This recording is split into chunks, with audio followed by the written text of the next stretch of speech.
Bon, aujourd'hui, on va voir un sujet absolument cosmique, absolument passionnant. Je vous incite vraiment à rester jusqu'au bout parce que c'est une information capitale et je pense qu'on va très très peu en parler. C'est une information qui va changer entièrement notre vision de l'univers et du cosmos, de sa création à sa fin. Je suis sérieux, hein, c'est pas du clickbait ou quoi que ce soit, c'est pas du putaclic, c'est du sérieux. En fait, on s'est aperçu, et on va expliquer tout ça dans cette vidéo, que l'énergie noire pourrait être variable, que l'expansion pourrait être variable, et que donc, je vous tease un peu la fin, et que donc, on pourrait en arriver à une conclusion qui dirait que l'univers peut-être un jour sera d'une taille plus petite qu'un atome. Intro, et on en discute. Messieurs, dames, vous trouverez ici des actualités singulières tous les jours. Mettez un pouce bleu, abonnez-vous à la chaîne et activez la cloche pour ne louper aucune expertise quotidienne. Je compte sur vous, c'est très important. Bon alors, donc là, vous voyez partiellement une image qui nous montre un petit peu... en gros, c'est une image dans le temps, là, que vous voyez. Avec tout à gauche, c'est le début du Big Bang, donc l'expansion petit à petit.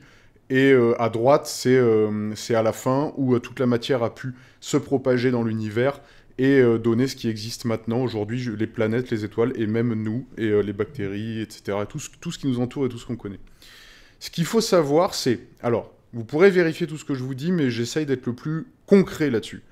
C'est-à-dire que en 2021, à peu près, c'est la DESI, donc c'est la Dark Energy Spectroscopic Instrument de mémoire, a entrepris une campagne d'observation automatisée visant à réaliser la carte 3D, en gros, la plus exhaustive des galaxies de l'univers observable. Ok? Eh bien, il a fallu 3 ans. 3 ans pour recueillir un maximum d'informations qui ont couvert près de 15 millions de galaxies et de quasars. Alors je rappelle, pour les quasars, pour ceux qui ne savent pas, ça peut faire penser à une étoile quand on les voit de loin.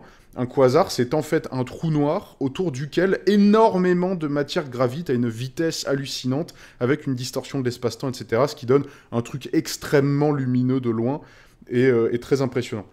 Donc voilà, donc pendant 3 ans, ils ont observé comme ça tranquillement des galaxies, des quasars, etc., avec plus de 15 millions. Et donc ils ont analysé ça. Et avec des études qu'ils ont employées à ce niveau-là, des études en plus sur le fond diffus cosmologique. Ça, qu'est-ce que c'est? Le fond diffus cosmologique, en gros, c'est tout ce qu'il y a dans le rien, en fait. Quand vous pensez que dans l'univers, il n'y a rien, parce que dans l'univers, c'est parfois assez vrai, dans le sens où il y a très peu d'atomes dans les espaces intergalactiques, etc.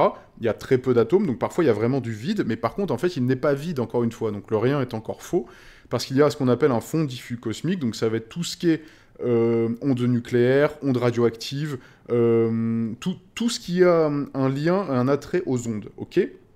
Donc très bien. Eh bien, ils ont étudié tout ça, ils ont étudié le fond diffus cosmique, les supernovas et les effets de lentilles gravitationnelles faibles. Ces analyses, donc là, attention, en gros, le résultat de ça, c'est que ces analyses suggèrent que l'énergie noire, qu'est-ce que c'est? L'énergie noire, c'est une énergie hypothétique, on n'a pas de preuve qu'elle existe, hein, l'énergie noire, mais qui expliquerait l'expansion de l'univers. Donc comme vous le savez, depuis le début du Big Bang, etc., l'univers ne cesse de s'agrandir, hein, il continue de grandir en permanence. On appelle ça l'expansion de l'univers. C'est d'ailleurs ce qui va le plus vite dans tout l'univers, c'est l'expansion. L'expansion va encore plus vite que la lumière. Hein, on n'en parle pas parce que l'expansion, c'est pas matériel en soi. C'est vraiment de l'espace qui crée de l'espace, donc c'est un peu particulier. Mais ça va à une vitesse hallucinante. Et bien ces analyses, donc, nous disent que l'énergie noire, parce qu'en gros, cette expansion de l'univers, on se dit comment est-ce qu'elle peut exister, parce que pour que le truc continue de grandir sans cesse, bah, qu'est-ce qu'il faut? Il faut de l'énergie, obligatoirement. Donc on a hypothétisé l'énergie noire, en se disant, il y a une énergie qu'on va appeler l'énergie noire, qui est le moteur, d'accord, de l'agrandissement de l'univers et donc de cette expansion. Et donc c'était ça le but de cette étude avant tout, c'était d'étudier un peu tout ce fond diffus cosmique, l'énergie noire, etc. Et on se rend compte que l'expansion de l'univers et donc l'énergie noire pourraient ne pas être constantes dans le temps, contrairement à ce que proposait la constante cosmologique d'Einstein. Cette variabilité pourrait potentiellement conduire à un scénario de Big Crunch, où l'univers cesserait de s'étendre pour se contracter à nouveau. Donc là, je vous explique. Ce qui est très important de comprendre, c'est l'appellation Big Crunch, d'accord? L'appellation Big Crunch, ça signifie que l'univers pourrait un jour arrêter son Big Bang pour passer en Big Crunch. Donc il s'inverserait. Au lieu de continuer à s'agrandir, il se rétrécirait constamment. Et ça, c'est une des grandes théories sur qu'est-ce que notre univers. Est-ce que notre univers commence avec le Big Bang et on ne sait pas comment il se terminera. Soit il se terminera il continue de grandir éternellement et à un moment donné, toute la gravité, tous les astres qui gravitent, etc., vont se retrouver tellement éloignés les uns des autres qu'à un moment donné, la gravité ne sera plus vraiment un moteur et donc l'univers finira par, entre guillemets, s'éteindre. C'est-à-dire que les étoiles finiront par perdre de leur énergie et finiront par s'éteindre elles-mêmes. Et que du coup, il n'y aura quasiment plus de chaleur, ou il n'y en aura plus. Alors là, on parle de 10 puissance 12 millions d'années, etc. Milliards, billions d'années, etc. Bon, ça, c'est une des hypothèses. Il y a plusieurs hypothèses à ce niveau-là. Mais dans le scénario du Big Crunch, là où c'est très intéressant, c'est que ça pourrait signifier que notre univers, en fait, en est simplement à un de ces cycles.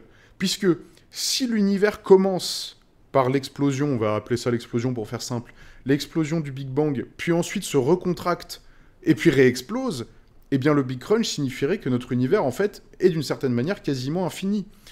Infini dans le temps. Dans le sens où, en fait, il redémarre à chaque fois, il se reboot, il recommence à zéro à chaque fois.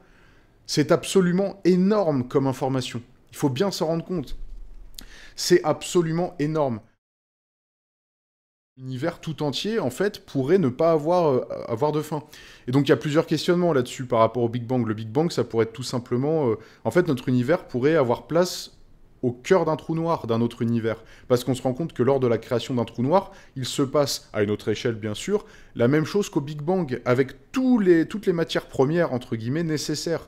Et donc, quand un trou noir arrive, à la fin d'une supernova, c'est-à-dire une étoile explose, et une très grosse étoile, on va dire, explose, et bam, ça fait un supernova, et bien ensuite, cette supernova se termine en trou noir, et bien dans ce trou noir, vu que l'espace-temps est infini, il pourrait y avoir des univers qui se créent à chaque fois. C'est un des questionnements.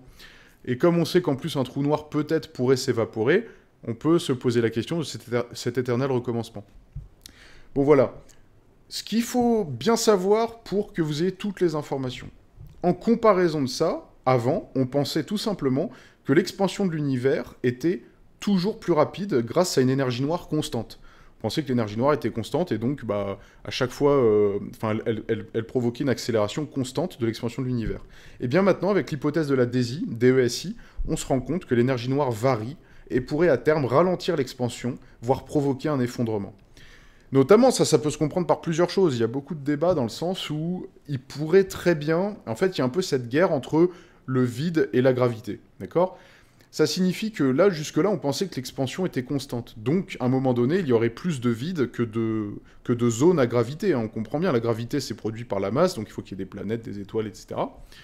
Et s'il y a plus de vide que d'étoiles et de planètes, il y a un moment donné, et vu que tout s'éloigne constamment, il y a un moment donné où la gravité ne s'influera plus, et que le vide, entre guillemets, gagnera, et que l'univers finira par, entre guillemets, mourir, même si c'est pas le bon terme, hein, mais finira par tout doucement, oui, se refroidir, on va dire, voilà. Et bien là, avec ce scénario, si l'expansion n'est pas constante, ça signifie que non seulement elle peut rétrécir d'elle-même, mais qu'en plus, si jamais elle se freine, eh bien il y a peut-être un moment où la gravité sera supérieure à la vitesse de l'extension, et qu'elle freinera d'autant plus cette vitesse de l'expansion qui déjà elle-même semble se freiner par elle-même, et donc en se freinant, qu'est-ce qui se passe ? La gravité, son principe c'est quoi ? C'est de tout attirer. Donc à un moment donné, la gravité pourrait aussi gagner sur l'expansion de l'univers, et donc créer ce scénario de Big Crunch, qui signifie la contraction de l'univers à l'état d'un atome. Tout l'univers contenu dans un atome. C'est pour ça qu'il y a un Big Bang aussi. Parce que vous imaginez bien que toute cette matière, toute cette énergie immense, infiniment immense, infiniment étant une expression, on n'est pas certain que l'univers soit infini, c'est encore un sujet compliqué, mais en tout cas infiniment immense, vous imaginez tout ça contenu dans plus petit qu'un atome ?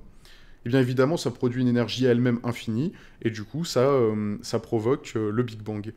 Ça expliquerait beaucoup de choses. Big Bang, expansion de l'univers, recontraction de l'univers, tout petit, état d'atome, re-Big Bang, re-expansion de l'univers, etc.